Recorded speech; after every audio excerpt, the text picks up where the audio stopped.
وہ کہتے ہیں کہ انجینئر کی کیا اوقات ہے، ہم تو غوث پاک کے عقیدے کے اوپر ہیں، یعنی شیخ عبد القادر جیلانی المتوفا 561 ہجری۔ او بھائی یہ انجینئر کی کیا اوقات ہے؟ تو اور میں اس عقیدے پہ ہیں جس عقیدے پہ غوث پاک تھے، تو اور میں اس عقیدے پہ ہیں جس عقیدے پہ جناب خواجہ غریب نواز تھے۔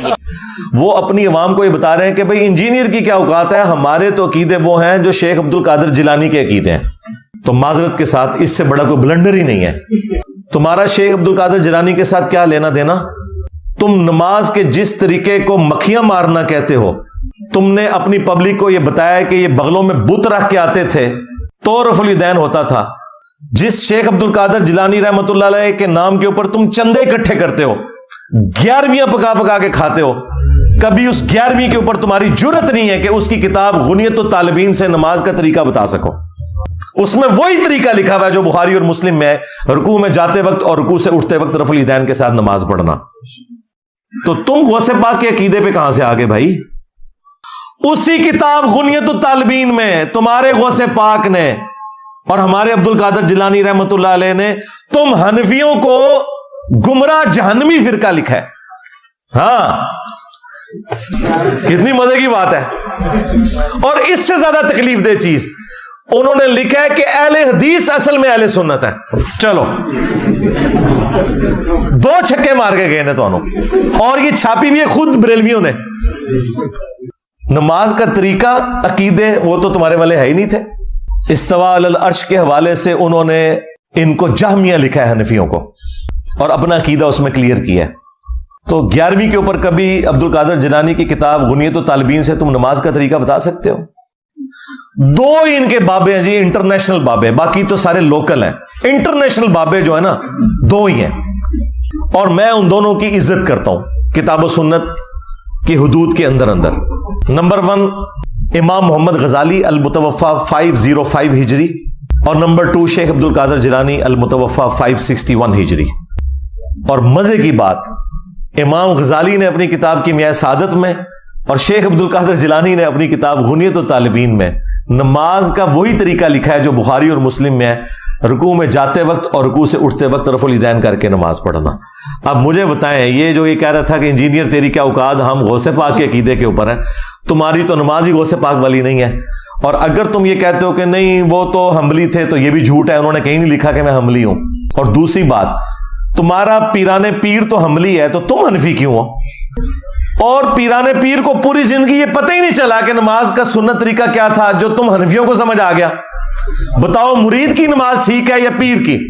آپ کو تو کہتے ہیں فنافی شیخ ہو جاؤ، تو کیوں نہیں ابھی تک فنافی شیخ ہوا؟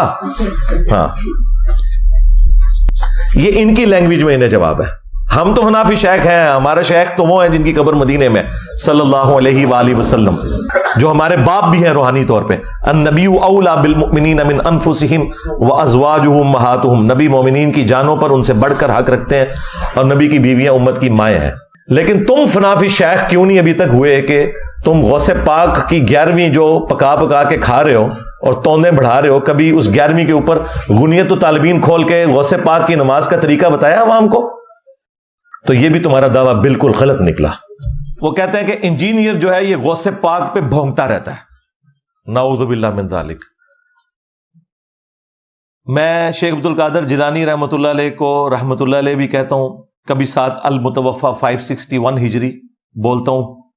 ان کی کتابوں میں سے ان کو بتاتا ہوں کہ تم 11ویں ان کے نام کی کھا رہے ہو، اور انہوں نے نماز کا طریقہ غنیت الطالبین میں رکوع میں جاتے وقت اور رکوع سے اٹھتے وقت رفع الیدین کے ساتھ لکھا ہے، تم اسے کہتے ہو مکھیاں مارنا۔ تو میں غوث پاک کے اوپر نہیں بھونکتا، بلکہ غوث پاک یا شیخ عبد القادر جیلانی رحمۃ اللہ علیہ کی طرف جو غلط باتیں منسوب ہیں نا، میں ان کے اوپر بات کرتا ہوں کہ یہ کتاب و سنت کے خلاف ہے، یہ شیخ عبد القادر جیلانی رحمۃ اللہ علیہ کی تعلیمات نہیں ہے۔ آج اگر ہم کرسچنز کو جیزس کرائسٹ عیسیٰ ابن مریم کا صحیح سٹیٹس بتاتے ہیں تو کیا اس کا مقصد حضرت عیسیٰ ابن مریم کی توہین کرنا ہوتا ہے؟ بلکہ یہ بتانا ہوتا ہے کہ وہ اللہ کے پیغمبر تھے، اللہ کے بیٹے نہیں تھے۔ تو شیخ عبد القادر جیلانی کے نام کے اوپر جو تم نے ڈرامہ بازی کی ہے اور چندے ہتھیائے ہیں، ہم تمہاری عوام کو بتاتے ہیں کہ عبد القادر جیلانی رحمۃ اللہ علیہ کی طرف جو منسوب تمہاری یہ ساری کی ساری چیزیں ہیں، یہ بالکل فراڈ کے اوپر مبنی ہے۔ اس میں شیخ عبد القادر جیلانی کی توہین کہاں سے آ گئی؟ تم نے ان کی توہین کروائی ہے. مثلاً جب تم یہ لوگوں کو بتاؤ گے، اور تمہارے پاپا جانی جو ہیں مرشدی تار آپ کے خود پیارے باپا جانی، جب وہ اپنی کتاب میں یہ لکھیں گے اور تمہارے علماء اپنی ویڈیوز میں آ کے یہ واقعہ سنائیں گے کہ شیخ عبد القادر جیلانی رحمۃ اللہ علیہ کا ایک مرید تھا، اس نے لوٹے کی ٹوٹی قبلہ رخ نہیں رکھی. کا ایک جو غلام تھا اس نے لوٹا جو رکھا تو لوٹے کی ٹوٹی قبلہ کی طرف نہیں کی. تو شیخ عبد القادر جیلانی غوث پاک سرکار رضی اللہ تعالیٰ عنہ کو اس پر ملال ہوا کہ میرے غلام اور میرے خادم نے اس طرح کیوں کیا کہ مستحب کو ترک کیا. تو آپ نے جلال سے اس کی طرف دیکھا تو وہ آپ کی نگاہ کی تاب نہ لاتے ہوئے جاں بحق ہو گیا. تو شیخ عبد القادر جیلانی نے نگاہ مار کے اسے جلا کے راکھ کر دیا، اور بعد میں لوٹے کی طرف دیکھا اور وہ ٹوٹی ڈر کے مارے مرنے کی بجائے وہ قبلہ روخ ہو گئی. جب تم یہ کرامت بتاؤ گے تو ہم یہ کہیں گے بھائی یہ کرامت ہے، کاش وہ پہلے ہی لوٹے کے اوپر نگاہ مارتے لوٹا سیدھا ہو جاتا. اور مجھے بتائیں یہ لوٹے کی ٹوٹی کو قبلہ رخ رکھنا یہ کون سا فرض اور واجب تھا کہ جس کی سزا مرید کو یہ دی جائے کہ اسے آپ قتل ہی کر دیں. 302 کا مقدمہ ہوتا ہے قتل نہ حق کا، اس کے بدلے میں بابا جی قتل ہوتے ہیں. تو یہ تو ہم عبد القادر جیلانی رحمۃ اللہ علیہ کو بچا رہے ہیں کہ ان کی طرف جھوٹ منسوب ہے، ورنہ وہ واجب القتل تھے. اور سورہ النساء میں ایک مسلمان کو قتل کرنے کی سزا ہمیشہ کی جہنم آئی ہے. تو تم کیوں اپنے بابا جی کو ہمیشہ کے لیے جہنم میں دیکھنا چاہتے ہو؟ اب مجھے بتاؤ کہ عبد القادر جیلانی کا ہمدرد میں ہوں یا یہ ہے؟ یہ تو انہیں جہنم میں دیکھنا چاہتے ہیں. نگاہ مار کے بندہ ساڑ دیا. اور دیکھیں وہ مرید بےچارہ پوری زندگی وضو کرواتا رہا کہ میں اپنا ایمان سلامت لے کے جاؤں گا. وہ بےچارہ اپنے ایمان سے بھی گیا اور بابے کا بھی ایمان ساتھ لے گیا. ہاں، یعنی صرف خود نہیں جہنم میں گیا، بابا بھی لے گیا جہنم میں، اگر یہ بات درست ہے تو یہ تو اپنے بابوں کو خود مروا رہے ہیں. انہیں پتہ نہیں کتنا خطرناک کھیل یہ کھیل رہے ہیں. اور پھر ہم سے یہ کہتے ہیں جی ہمارے بزرگان دین جو ہے وہ نبی کے طریقے کے اوپر ہے. یہ نبی کا طریقہ ہے کہ جی لوٹے کی ٹوٹی کی بلا رخ نہیں ہے تو ساڑ دو بندہ. ہائے ہائے، کس نبی کے ماننے والے ہو؟ پھر ہم صحیح کہتے ہیں نا کہ مرنے سے پہلے اے مسلمان کر لے اس پہ غور. کتابوں کا خدا اور ہے، بابوں کا خدا اور، کتابوں کا پیمبر اور ہے، بابوں کا پیمبر اور. اگرچہ وہ دعویٰ تو یہی کرتے ہیں کہ ہم اسی اللہ رسول کو مانتے ہیں، لیکن پریکٹیکلی وہ ان تعلیمات پہ نہیں چل رہے جو اللہ اور اس کے رسول کی ہیں عز وجل و صلی اللہ علیہ وآلہ وسلم. پھر ہم صحیح تو چیختے ہیں بھائی. کس پیغمبر کی بات کر رہے ہو؟ ہمارے پیغمبر کے بارے میں صلی اللہ علیہ وآلہ وسلم انس بن مالک کہتے ہیں، صحیح بخاری مسلم دونوں میں حدیث موجود ہے کہ 10 سال میں نے حضور کو وضو کروایا ہے. تمہارے بابے کو جس نے تھوڑا سا وضو کروایا اس نے تو مرید ہی مار چھڑیا. 10 سال حضور کی خدمت میں رہا. میں 10 سال کا بچہ تھا، میری والدہ چھوڑ گئی کہ یہ آپ کی خدمت کرے گا. اور جب 20 سال کے ہوئے تو نبی الاسلام دنیا سے تشریف لے گئے. وہ کہتے ہیں 10 سال میں نبی الاسلام کے خادم کی حیثیت سے رہا. 10 سالوں میں آپ نے ایک دفعہ بھی مجھے کبھی نہیں کہا کہ تو نے یہ کام کیوں کیا اور یہ کیوں نہیں کیا. کبھی ڈانٹا بھی نہیں. میں بچوں میں جا کے کھیلتا تھا، نبی الاسلام نے کام سے بھیجا ہوتا تھا. آپ علیہ السلام نے کبھی میرے اوپر غصہ نہیں کھایا. زیادہ سے زیادہ یہ ہوا ہے کہ باہر آئے اور پیار سے بلایا، 19 میں نے تمہیں کام بھیجا تھا، بس. ڈانٹا نہیں کبھی بھی. کیا کیوں کیسے کبھی کچھ نہیں.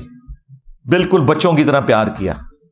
اب مجھے بتاؤ اگر عبد القادر جیلانی رحمۃ اللہ علیہ کی بزرگی بچانی ہے تو پھر یہ واقعہ تو پھر صراحتاً نبی الاسلام کی تعلیمات کے خلاف ہے. پھر انہوں نے ایک جھوٹا قصیدہ غوثیہ منسوب کیا ہوا ہے عبد القادر جیلانی رحمۃ اللہ علیہ کی طرف. وہ گولڈا شریف میں بھی پڑھتے ہیں، اس میں لکھا ہوا ہے کہ تمام اولیاء کی گردنوں پہ میرا پاؤں ہے. استغفر اللہ.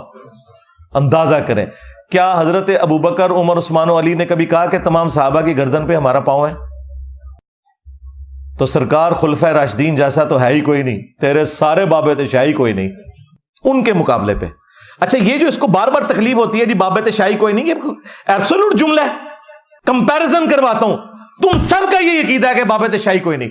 جب تم لوگوں کو یہ کہانیاں کرواتے تھے کہ بڑے سے بڑا غوث قطب ابدال وہ کسی صحابی کے گھوڑے کے قدموں کی بھی خاک کے برابر نہیں ہے، یہ کہتے تھے نا، کہانیاں کراتے تھے نا، اس وقت تمہیں خیال نہیں آتا تھا کہ تم سارے بزرگوں کو کہہ رہے ہو کہ صحابی کے گھوڑے کے قدموں کی خاک؟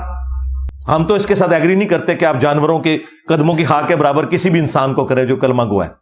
چلے تم تو کہتے تھے کہ نہیں ہے، تو ہم تو صرف یہ کہہ رہے ہیں کہ صحابہ کے مقابلے پہ، اہل بیت کے مقابلے پہ تمہارے بابے شاہی کوئی نہیں. تم تو کہہ رہے تھے نہیں وہ تو ان کے گھوڑے کے قدموں کی خاک کے برابر میں بھی شے کوئی نہیں ہے. دیکھا کتنے گیا میرا دماغ. اور یہ کہانی خود ابن کثیر نے لکھی ہوئی ہے, تاریخ ابن کثیر میں بھی. یہ پرانے بزرگوں سے چلتی آ رہی کہانی, یہ کوئی قرآن حدیث نہیں ہے, بس کسی کو جوش آیا اس نے کہہ دیا. تو اس کے مقابلے میں نبی کے جیسا ہے ہی کوئی نہیں, بابت شاہی کوئی نہیں. یہ تو صحابہ کرام کے گھوڑے کے قدموں کی خاک بات کرتے تھے. ہمیں تو یہ کہنا چاہیے ان کی ڈاکٹرن میں کہ صحابہ کرام کے گھوڑے اور گدوں کی خاک جیسا ہے ہی کوئی نہیں. تو اڈے غوث کتب ابدال تھے, شاہی کوئی نہیں. ہاں خود ہی کہتے تھے نا, اس کو شعر کہہ لو. میری زبان سے کوئی بات نکلتی ہے تو فوراً گستاخی لگتی ہے. سب کچھ تو تم لوگ خود کہتے رہو اور عقیدہ فخریہ پیش کرتے رہو. تو ہم کسی بزرگ کے گستاخ